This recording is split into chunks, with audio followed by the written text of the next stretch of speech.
Hello everyone, welcome back to The Privacy Guy.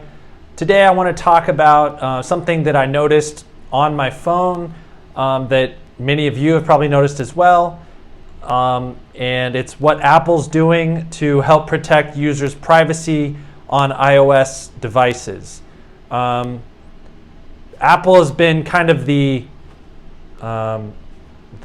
party from big tech who's speaking out in favor of privacy protection, and they've taken actions, certain measures to protect their users' information, to prevent companies like Google and Facebook from collecting information and tracking users' behavior on iPhone and Mac devices, iOS devices as well. But one of Apple's most recent changes is having a drastic impact on digital advertising, and specifically on Facebook and Google, Facebook and Google's business models.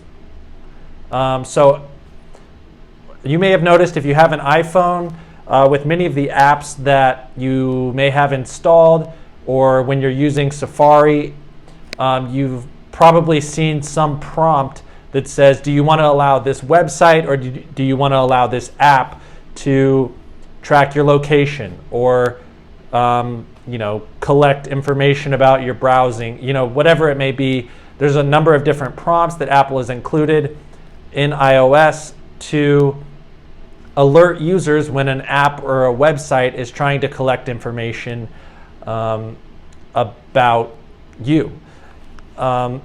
So this has a huge impact on Facebook and Google, who collect the information of billions of people, and have been able to do that fairly easily and freely for the last decade or more. And Apple's stand here is going to impact their business. Obviously, Facebook and Google are in the business of collecting data about people through the use of their services, and then using that information to target ads back at those users.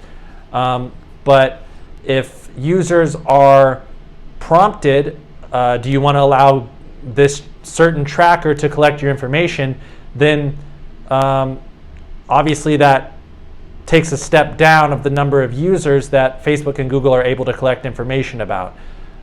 This is kind of like enacting a tax almost on Facebook and Google for advertising, because before they essentially had 100% of the users connected to their services, they would get their information.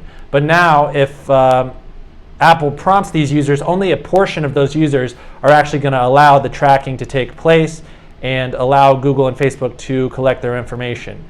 And this is a huge deal, because Apple's recently reported that they have over 1.5 billion active devices that they've sold and that are currently on the market, or currently owned by people in use. So that means that Google and Facebook is having to go through this prompt with over 1 billion people. So that's a that 1.5 billion people could represent the majority of their user bases on certain products or apps. So this is obviously a big deal if you're Google and Facebook. I've seen certain reports that Google and Facebook could potentially take 5 to 10% revenue, like drops in revenue, as a result of this one change that Apple pushed out. And the popular dating app Bumble, it said it was filing for an IPO, and then after Apple's latest iOS update, they said that the update could potentially harm their business. And that's something else I want to talk about, is if businesses are responding negatively to Apple's push for privacy, I think we kind of have a poor priority structure here. If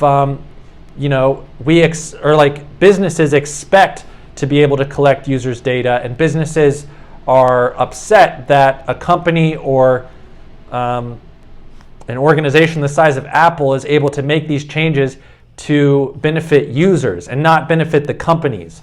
And for the however long Google and Facebook have been operating, they've been fairly unchecked as far as tracking people and collecting whatever information that they can about all of their users.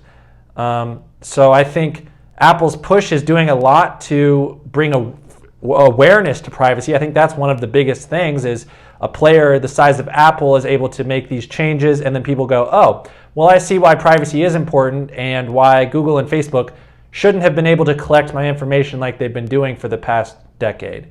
Another change that Apple's made that I think is pretty cool is making app developers who are submitting apps to the iOS App Store, they're requiring these users to kind of fill out a privacy label, is what they're calling it. And this basically acts just like a nutrition label, and it just details in a way that's very clear and easy to understand how an app is collecting your information and what information they're tracking. And then you're still going to be prompted to allow or not allow that tracking to take place. So those are just a couple things that I think Apple's done really well to help reshape the kind of tech space's ideas around what's acceptable when it comes to privacy. I've made videos before about Apple and iOS making certain changes for privacy purposes that obviously impact other businesses, but I'm definitely a supporter of the moves that Apple's making, and I think that over time we'll probably see even more drastic changes, and industries as a whole, including the digital advertising agency or business industry, kind of shifting to conform to new norms around privacy and data security. So that's all for today. Appreciate you guys watching. I don't know if you guys noticed, but I'm almost to 1,000 subscribers, and I'm super pumped about that. So if you aren't subscribed, I'd really appreciate you subscribing. It just helps me kind of spread the word about privacy, which I think is very important. So thanks again for watching, and stay tuned for more videos.